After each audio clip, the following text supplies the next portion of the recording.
Lección 5. Un manantial en el desierto. Éxodo 17 versículos 1 al 7. Verdad central: Dios es poderoso para suplir cualquier necesidad que tengamos, sin importar tiempo, lugar o situación. Desarrollo de la lección. Primer punto. Las contrariedades del pueblo. 1.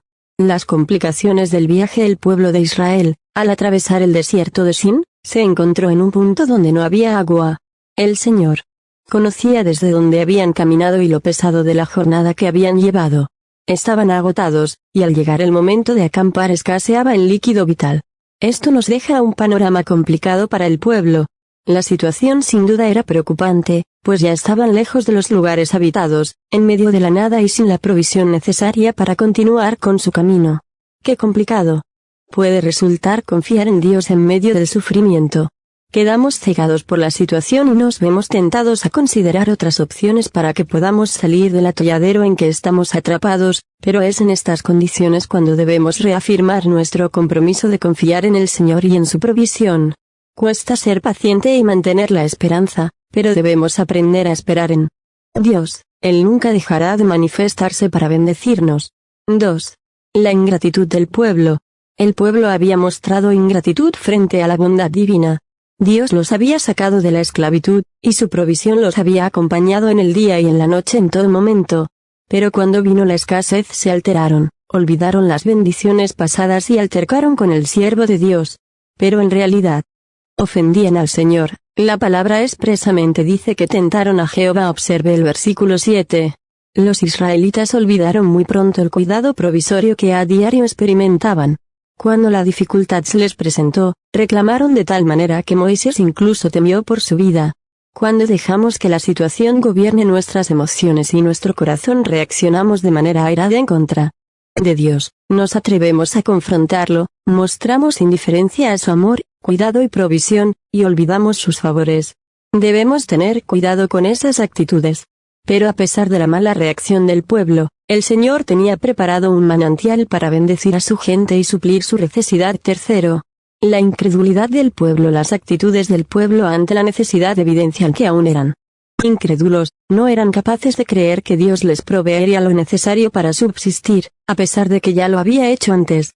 A lo largo de nuestro caminar en el Señor, en muchas ocasiones nos encontramos en situaciones complicadas. Hay desiertos por los cuales Él nos lleva. Llegamos a un punto donde la necesidad se presenta y no hay cómo suplirla por nuestros propios medios. Entonces el valle de la incredulidad se asoma en el horizonte. Tal vez reclamamos a Dios su falta de acción, y puede ser que hasta dudamos de su provisión. En esos momentos es que el Señor demuestra su paciencia paternal. Con amor nos llama, nos enseña, suple la necesidad y demuestra que está al pendiente de nosotros. No dudemos del amor y la provisión de nuestro Dios. Pregunta de reflexión o aplicación: ¿qué acciones concretas podemos llevar a cabo para vencer la incredulidad y la ingratitud? Segundo punto. El reclamo del pueblo. Primero, la murmuración del pueblo. Se lee en los versículos 2 y 3 lo siguiente: danos agua para que bebamos. Porque nos hiciste subir de Egipto para matarnos de sed a nosotros, a nuestros hijos y a nuestros ganados. Cuando cruzamos por un proceso difícil en nuestra vida, y pasan los días y los meses y no recibimos lo que le pedimos a Dios, ¿qué actitudes expresamos? La grave situación provocó que el pueblo murmurara contra su líder y contra Dios. La falta de agua y el cansancio extremo lo llevaron a tomar esa actitud. Los israelitas reclamaron airadamente a Moisés por haberlos sacado de Egipto, y nuevamente acusaron al siervo de Dios de llevarlos al desierto a morir. La murmuración es un pecado que daña a la congregación, que divide al cuerpo de Cristo y fractura las relaciones interpersonales. Es común ver, en cualquier lugar, no únicamente en la iglesia, que cuando algo no sale de acuerdo con lo esperado, las personas murmuren y expresen su desagrado. Muchos lo hacen contra sus líderes, pero otros incluso contra Dios. Aún así el Señor no nos niega su bendición, y siempre está ahí, al pendiente, para mostrarnos su perfecto amor y suplir nuestras necesidades y para guiarnos al arrepentimiento. Segundo, la reprensión del líder. Hay una doble reprensión hacia el pueblo de parte de Moisés. Primero les pregunta: ¿por qué altercáis conmigo? Versículo 2. En realidad, Moisés solo había obedecido la orden de Dios, no estaba en sus planes convertirse en el líder de una nación, mucho menos liberarla de la esclavitud. Además, él actuaba según las indicaciones divinas, llevando al pueblo a donde el Señor le ordenaba. La segunda pregunta revela en qué consistía en realidad el pecado del pueblo. ¿Por qué tentáis a Jehová? Con sus quejas, los israelitas pusieron en duda el poder del Señor, con sus actitudes le provocaron ira, y lo desafiaron como si Dios no hubiera mostrado ya suficientes pruebas de que estaba con ellos para bendecirlos.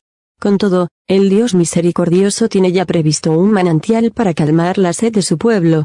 Aun en medio de los problemas, o del enojo que nos lleva a expresarnos de mala manera, el Señor provee para nuestra vida. Eso experimentó el pueblo israelita, a pesar de todas sus quejas y reclamos, Dios tenía preparada la provisión necesaria. Es la gracia divina la que nos permite recibir sin que lo merezcamos. Tercero, el clamor del líder Moisés clamó a Dios, no por agua específicamente, pues sabía que de alguna manera el Señor proveería, sino por dirección para manejar el problema. Le pregunta a Jehová, ¿qué haré con este pueblo? Sabe que los ánimos de la gente están encendidos y teme que en cualquier momento lo apedreen al no darles lo que piden. La respuesta de Dios viene a ser un manantial en el desierto que trajo descanso al alma de Moisés, porque la situación ya no estaba bajo su control, sino de Dios. Pregunta de reflexión o aplicación: ¿cómo debemos responder a las bendiciones que el Señor nos da sin que las merezcamos?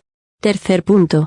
Un manantial de bendición. Primero, instrucciones para el líder. El Señor responde a su siervo y le da instrucciones específicas. Toma contigo de los ancianos de Israel, se menciona en el versículo 5. Porque el Señor le ordena a Moisés llevar a los ancianos. Ellos serían testigos de que la provisión de agua se realizaría de manera milagrosa, y no por hallar casualmente algún manantial. Comprobarían además, que realmente Jehová estaba con su pueblo, pues éste había puesto en duda la presencia divina entre ellos. ¿Está, pues, Jehová entre nosotros, o no? Se lee en Éxodo 17:7. Dios le ordena a Moisés que también lleve consigo la vara que usó para golpear el río. Menciona el versículo 5. Observe la referencia de Éxodo 7:20. La vara era símbolo de autoridad y del poder de Dios. Se le llama también la vara de Dios, Éxodo 4:20. 17-9, pues era el Señor quien se manifestaba cuando Moisés hacía uso de ella. De esta manera Jehová mostraba no solamente que estaba con su pueblo, sino que además respaldaba a su siervo. Dios prometió estar presente sobre la peña donde saldría agua. Segundo, experimentando el milagro divino. Nuevamente vemos que el Señor cumple su propósito mostrando un milagro en el desierto. Jehová usa a su siervo para obrar el prodigio maravilloso de sacar agua de una peña. Dios ya tenía preparado el manantial que ellos necesitaban. Siguiendo las órdenes que el Señor le había dado, Moisés golpea la roca e inmediatamente brotó el agua en abundancia para satisfacer la sed de toda la comunidad. Los israelitas son testigos de lo que Jehová es capaz de hacer en el desierto. Comprueban el gran poder de Dios, y se dan cuenta de que siempre tuvo cuidado de ellos. Experimentaron en medio del desierto, en medio del problema, la provisión divina de un manantial para saciar su necesidad. Cuán importante es tener una comunión íntima con el Señor, y mostrar desde el principio la confianza en que Él responderá a nuestras necesidades. Solo debemos ser pacientes y confiar en que Él va a obrar.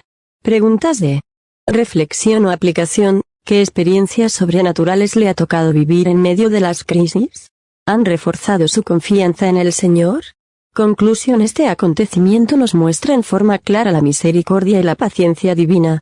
El Señor se compadece de su pueblo, a pesar de la rebeldía que les caracteriza, y suple sus necesidades. Sin embargo, ellos no correspondieron a la bondad divina. Mantuvieron su mala actitud, por lo cual el Señor los desechó. Pablo nos dice que esto debe servirnos de ejemplo. 1 Corintios 10:1-6. Aprendamos a valorar las bendiciones divinas. Confiemos en que el Señor cuida de nosotros, por complicada que sea la situación, por dura que sea la necesidad. Dios siempre hará brotar manantiales de bendición en medio de nuestros desiertos. Fijación del aprendizaje. 1. ¿En qué consistió el doble pecado del pueblo? 2. ¿Qué simbolizaba la vara de Moisés? 3. ¿Qué aplicación hace el apóstol Pablo de la peña de Oreb?